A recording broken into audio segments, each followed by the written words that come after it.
ನಾನು ಚಿಕ್ಕ ಮೈದ್ನ ಸಂಗಮೇಶ ಹುರಿ ಬರ್ತಾ ಇದ್ದೇನೆ. ಇವತ್ತಾದ್ರೂ ಬೇಗ ಬರ್ಬೇಕನ್ನೋ ದೇವರಿಗೆ ಜ್ಞಾಪಕ ಇದ್ದಾವಿಲ್ಲ. ಅವ್ರ ಬರೋವರೆಗೂ ದಾರಿ ಕಾಯ್ದ್ರೆ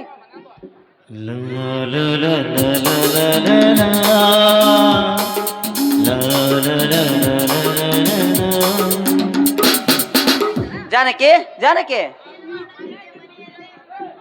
ಬಡ್ಡಿ ಸ್ವಾಮಿ, ನಿಮ್ಮ ದಾರಿನೇ ಕಾಯ್ತಾ ಇದ್ದೆ. ಅಂದ ಹಾಗೆ ಇವತ್ತಾದ್ರೂ ನಮ್ಮ ಮೈದ ಸಂಗಮೇಶ ಬರ್ತಂದು ಗೊತ್ತಿದ್ದರು ಬೇಗ ಬರಬಾರ್ದೆ. ಬೇಗ ಬರೋಣ ಅಂತ ಇದೆ ಜಾನಕಿ. ನಮ್ಮೂರಿನ ವಾಲ್ಮೀಕಿ ಜನಾಂಗಕ್ಕೆ ಹೊಳೆಯಿಂದ ನೀರಾವರಿ ಯೋಜನೆ ಬಂದಿತ್ತು. ಅದಕ್ಕೆ ಸಂಬಂಧಪಟ್ಟ ಮೇಲಾಧಿಕಾರಿ ಸರ್ವೆ ಮಾಡಲು ಬಂದಿದ್ದರು. ಅದಕ್ಕೆ ಬರುವುದಕ್ಕೂ ಸ್ವಲ್ಪ ತಡವಾಯ್ತು ಜಾನಕಿ. ಹೌದೇ, ಪರವಾಗಿಲ್ಲ ಬಿಡಿ.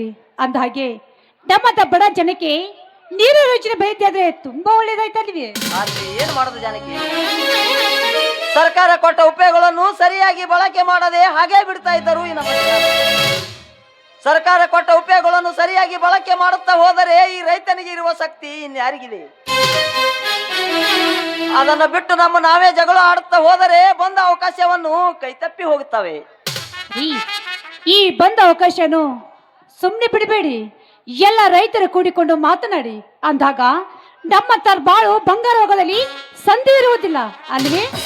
ಅನ್ನೋದ್ರಲ್ಲಿ ಏನಿದೆ ಜಾನಕಿ, ಈ ನಮ್ಮ ನಾಡಿನ ಕೆಲವು ಹಳ್ಳಿಗಳಲ್ಲಿ ನೀರಾವರಿ ಯೋಜನೆಯನ್ನು ಸರಿಯಾಗಿ ಬಳಕೆ ಮಾಡದೆ ನೀರಿನ ಪಂಪ್ ಸೆಟ್ಗಳನ್ನು ತುಕ್ಕಿಡಿದು ಕೆಟ್ಟು ನಿಂತಿವೆ.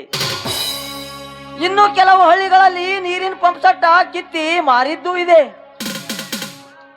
ಹಾಗಂತ ಈ ಬಂದ ಅವಕಾಶ ಆದ್ರೂ ನೀವಾದ್ರೂ ಸರಿಯಾಗಿ ಉಪಯೋಗ ಮಾಡಿಕೊಳ್ಳಲೇಬೇಕು. ನಾನು ಅದೇ ಪ್ರಯತ್ನದಲ್ಲಿ ಇದ್ದೇನೆ ಜಾನಕಿ. ಆದರೆ ನಮ್ಮ ನಾಡಿನ ತುಂಗಭದ್ರಾ ವರ್ಧಾ ನದಿಯ ನೀರನ್ನು ಬಳಕೆ ಮಾಡದೆ ಹಾಗೆ ಬಿಡ್ತಾ ಇದ್ದರು ಈ ನಮ್ಮ ಜನರು. ಅದೇ ಆಂಧ್ರ ಜನರು ನಮ್ಮ ನೀರನ್ನು ಹಿಡಿದಿಟ್ಟುಕೊಂಡು ಉಪಯೋಗ ಮಾಡ್ತಾ ಇದ್ದಾರೆ ಎಂದಾಗ ಈ ನಮ್ಮ ಕರ್ನಾಟಕದ ಜನರು ಎಷ್ಟು ಮುಟ್ಟಾಳರು ಎಂಬುದು ಇದು ಒಂದೇ ಜೀವಂತ ಸಾಕ್ಷಿಯಾಗಿ ನಿಂತಿದೆ.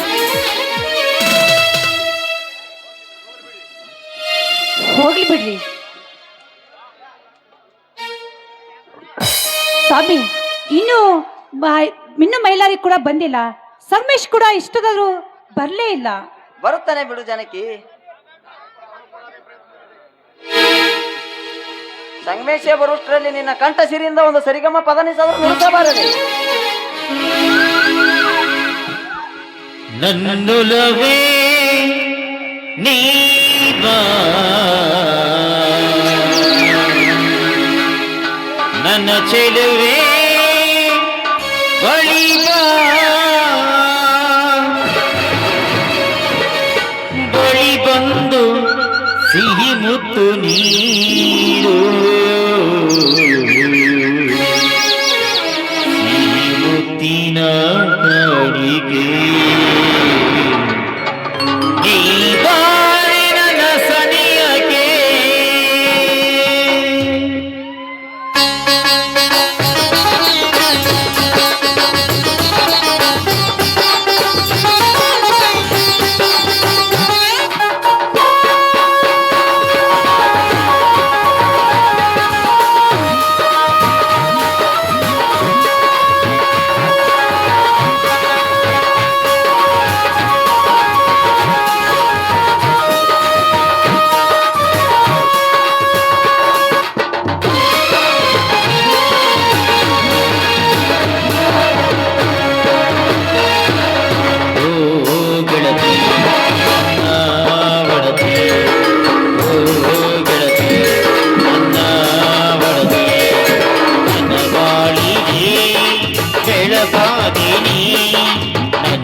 अच्छा बाबा, I love you, I love you, I love you.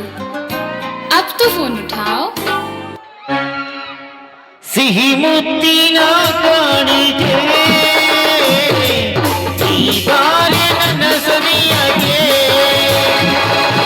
ಸಿಹಿ ಮುತ್ತಿನ ಕಾಣಿಗೆ ಈ ಬಾರಿ ನನ್ನ ಸನಿಯಗೆ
ಕಾಣೆ ಈ ಬಾಳ ಪಯಣಕ್ಕೆ ಜೊತೆಯಾದೆ ನೀ ಓ ಚೆಲುವೆ ನೀ ಬಾ ನನ್ನೊಲವೇ ಬಳಿ ಬಾ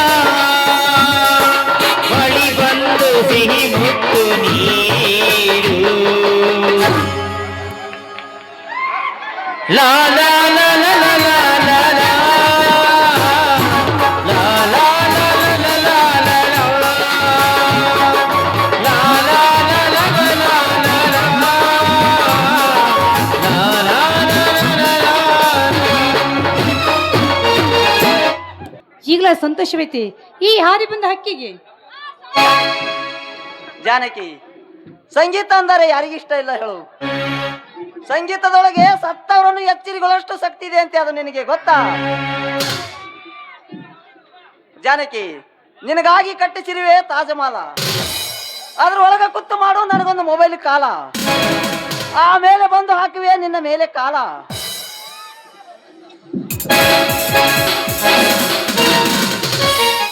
ಅಣ್ಣ, ಅತ್ತಿಗೆ ಬಾ ಸಂಗಮೇಶ.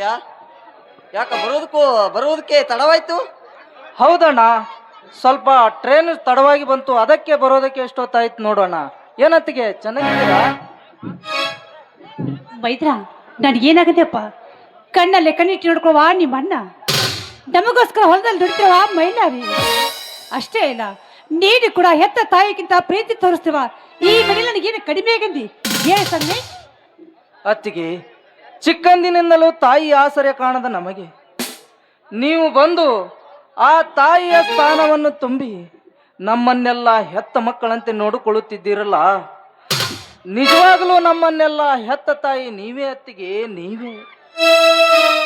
ನೋಡು ಸಂಗಮೇಶ್, ಈ ನಿನ್ನ ಅತ್ತಿಗೆ ನಿನ್ನ ಮೇಲೆ ಪ್ರಾಣನೇ ಇಟ್ಟಿಕೊಂಡಿದ್ದಾಳೆ. ಇಂಥ ತಾಯಿಯ ಮಗನಾದ ನೀನು ಆ ತಾಯಿ ತನ್ನ ಬಾರನ್ನು ಉಳಿಸಿಕೊಂಡು ಹೋಗೋದು ನಿನ್ನನ್ನೇ ಕೂಡಿದೆ ಸಂಗಮೇಶ್, ನಿನ್ನನ್ನೇ ಕೂಡಿದೆ.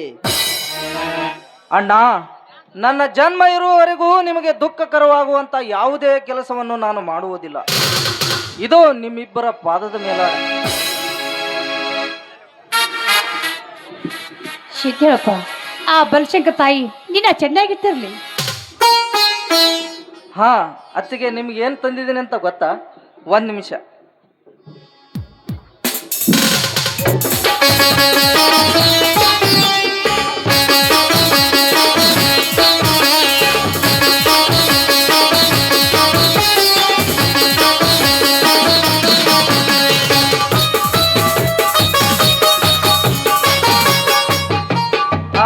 ಅತ್ತಿಗೆ, ಈ ಸೀರೆ ನಿಮಗೆ, ಈ ಪಂಚೆ ಶರ್ಟು ಅಣ್ಣನಿಗೆ. ಮೈದ್ರ, ಯಾಕಪ್ಪ, ಯಾಕೆ ತಂದಿ ಬಟ್ಟಿ ಬರೆಗಳು ಅಂತ ನಮಗೆ? ಅತ್ತಿಗೆ, ಹೌದು ಸಂಗಮೇಶ್, ಇದೇ ದುಡ್ಡಾದ್ರೂ ನೀನು ಸಾಲಿ ಖರ್ಚಿಗೆ ಆದ್ರೂ ಉಪಯೋಗ ಮಾಡ್ಕೊಳ್ಳೋದನ್ನು ಬಿಟ್ಟು ಇದೆಲ್ಲ ಯಾಕಪ್ಪ ನಮಗೆ? ಅದು ಹಾಗಲ್ಲ ಅಣ್ಣ, ಈ ವರ್ಷ ಕಾಲೇಜಿನಲ್ಲಿ 2,000 ಸ್ಕಾಲರ್ಶಿಪ್ ಅಂತ ಹಣ ಬಂದಿತ್ತು. ಅದಕ್ಕೆ ಬರುವಾಗ ನಿಮಗೆಲ್ಲ ಬಟ್ಟೆಯನ್ನು ತಂದು ಬಿಟ್ಟೆ. ನೋಡು ಸಂಗಮೇಶ್, ನಾವು ಈ ಹಳ್ಳಿಯಲ್ಲಿ ಹುಟ್ಟಿ ಹೊಲ ಗದ್ದೆಯಲ್ಲಿ ದುಡಿಯುವ ರೈತರು. ಅದೇ ರೈತನಾಗಿ ಹುಟ್ಟಿ ಬಟ್ಟೆಯನ್ನು ಬಿಟ್ಟು ಹೊಟ್ಟೆಯನ್ನು ಕಟ್ಟಿ ಈ ಮಣ್ಣಿನಲ್ಲಿ ಮೇಟಿ ಹಿಡಿದು ದುಡಿತಿರುವಾಗ ಈ ಮಣ್ಣಿನ ಮಕ್ಕಳಿಗೆ ಹೊಸ ಬಟ್ಟೆ ಬರಿಗಳು ಯಾಕೋ ಸಂಗಮೇಶ? ಹೌದು ಮೈದ್ರ, ನೀನು ಕೂಡ ಶಾರದಲ್ಲಿ ಹೋಗ್ತಿರ್ವಿ. ಒಳ್ಳೆ ಸೈಟು ಬೆಟ್ಟಿ ನೀ ತೆಗೆದುಕೊಂಡ್ಬಿಟ್ಟು ನಮ್ಗೆ ಹೀಗೆ ತಂದೆ ಪಾಯಿ ಬಟ್ಟೆ ಬರೆಗಳು. ಅತ್ತಿಗೆ, ಇಷ್ಟು ವರ್ಷ ಕಷ್ಟಪಟ್ಟು ದುಡಿದು ನನ್ನ ಓದಿಗಾಗಿ ಶ್ರಮ ಪಟ್ಟಿದ್ದು ಸಾಲದೆ ಯಾವ ಜನ್ಮದ ಋಣಾನು ಬಂದಾನೋ ಏನೋ. ಈ ಜನ್ಮದಲ್ಲಿ ನಮಗೆ ತಾಯಿ ಹಾಗೆ ಸಿಕ್ಕಿದ್ದೀರೆಂದರೆ ಅದು ನಮ್ಮ ಪುಣ್ಯ ಅತ್ತಿಗೆ, ಪುಣ್ಯ.